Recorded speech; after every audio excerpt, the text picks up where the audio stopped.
Hello, lovely viewers. Welcome to my channel, SROMA Stories. Today, the subject on review is My Mother Came to Stay. My name is Janet, and this is my story. I was 25 years old, happily married to my husband Daniel, who was 30. We have been married for 3 years, and although our marriage was not perfect, I believe we were building a good life together. One afternoon, my mother called and said she wanted to visit us for some few days. My mother was 43 years old. She lived in another city, and we had not spent much time together in recent years. I was excited because I thought the visit would give us a chance to reconnect. When she arrived, everything seemed normal. She brought gifts, helped me cook, and acted like the caring mother I remembered. Daniel was also very welcoming. He often joked with her during dinner, and they seemed to get along very well. At first, I was happy to see them becoming friends. My mother constantly praised Daniel. She would say things like, "You are lucky to have such a responsible husband." After a few days, however, I started noticing things that felt strange. Whenever I entered the room unexpectedly, conversations would suddenly stop. Sometimes I would find them laughing about something, but neither of them would explain the joke. One evening, I came downstairs to get water and found them sitting very close together on the couch. They quickly moved apart when they saw me. I told myself I was imagining things. After all, this was my mother and my husband.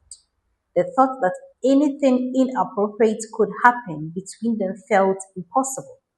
Still, a small voice inside me kept whispering that something was wrong. I ignored it.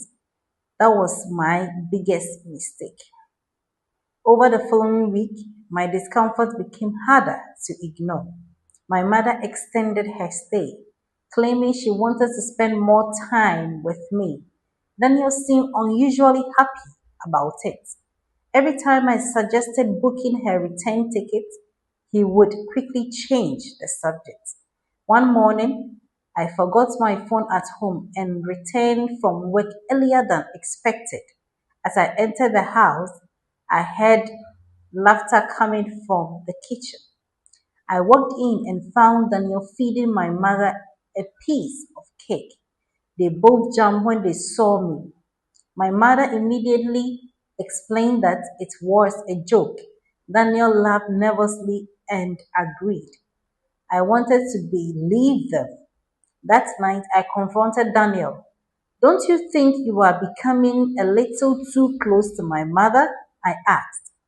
He looked offended. "Janet, that's ridiculous. She's your mother." His answer should have reassured me, but it didn't. Few days later, I noticed my mother's phone lighting up repeatedly while she was taking a shower. Curiosity got the better of me. The messages were from Daniel. My heart started racing. Most of the messages had already been deleted, but one remained. It simply said, "Can't wait until she's asleep." I felt sick. I wanted to confront them immediately, but I needed proof. Part of me still hoped there was an innocent explanation. The next few days became unbearable. I watched them carefully. The secret smiles, the hidden phone calls, the excuse to leave the room together. Everything pointed towards one terrible truth. I just wasn't ready to accept it yet. Then one night, I decided to find out exactly what was happening. And what I discovered shattered my entire world. That evening, I pretended to go to bed early. Instead, I stayed awake and waited. Around midnight, I heard movement around our bedroom. Quietly, I got up and followed the sound. My hands were trembling. As I approached the guest room where my mother was staying, I noticed the door was slightly opened. I looked inside, and my life changed forever. Daniel was there. He wasn't discussing family matters. He wasn't checking on her.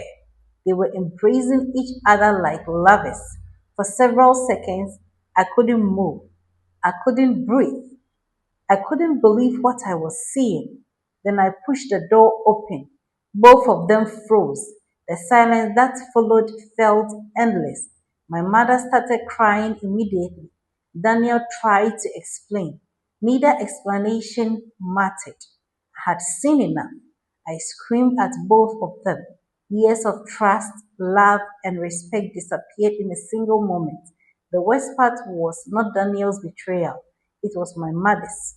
She was supposed to protect me, guide me, and stand by me. Instead, she has chosen to destroy my marriage. That night, I ordered both of them out of the house. My mother begged for forgiveness. Daniel claimed it was a mistake, but their relationship had clearly been going on for weeks, maybe longer. For the first time in my life, I looked at my mother as a stranger. For the first time in my marriage, I realized I had married a man I never truly knew. I thought the nightmare was over. I was wrong. The most shocking revelation was still waiting for me. The next morning, Daniel returned alone. He wanted another chance. I refused. Then he revealed something that shocked me. According to him, the relationship had started shortly after my mother's arrival. He claimed she had been the one who persuaded him. At first, I didn't believe him, but later that day, my mother called and admitted part of the truth. She confessed that she had become jealous of my life. After her divorce several years, she has struggled with loneliness. Watching my marriage made her feel old and forgotten. What began as harmless attention slowly became something much worse. Her confession broke my heart. I had expected excuses. I had expected lies. I never expected jealousy. She apologized repeatedly, but the damage was already done. Meanwhile, Daniel continued blaming her for everything. The more he spoke, the more I realized something important. Neither of them was innocent. Both had made choices. Both had betrayed me. Neither deserved my sympathy. Their realization gave me clarity for weeks. I had been consumed by anger and pain. Now I understood that my future depended on the decision I made next. I could spend years holding on to the betrayal, or I could walk away and rebuild my life. The answer became clear. I filed for divorce and I cut contact with my mother. I was the one of the hardest decision I had ever made, but it was also the beginning of my healing. The months that followed were difficult. I cried often. I questioned my judgment. I wondered how two people I loved would hurt me so deeply. But slowly, things began to change. I focused on my career. I spent time with supportive friends. I started rebuilding my confidence. For the first time in years, my happiness no longer depended on anyone else's approval. My mother continued reaching out. She wrote letters. She called. She apologized countless times. I eventually forgave her in my heart because carrying hatred was exhausting. But forgiveness did not mean reconciliation. Some wounds leave scars that never fully disappear. As for Daniel, I never gave him another chance.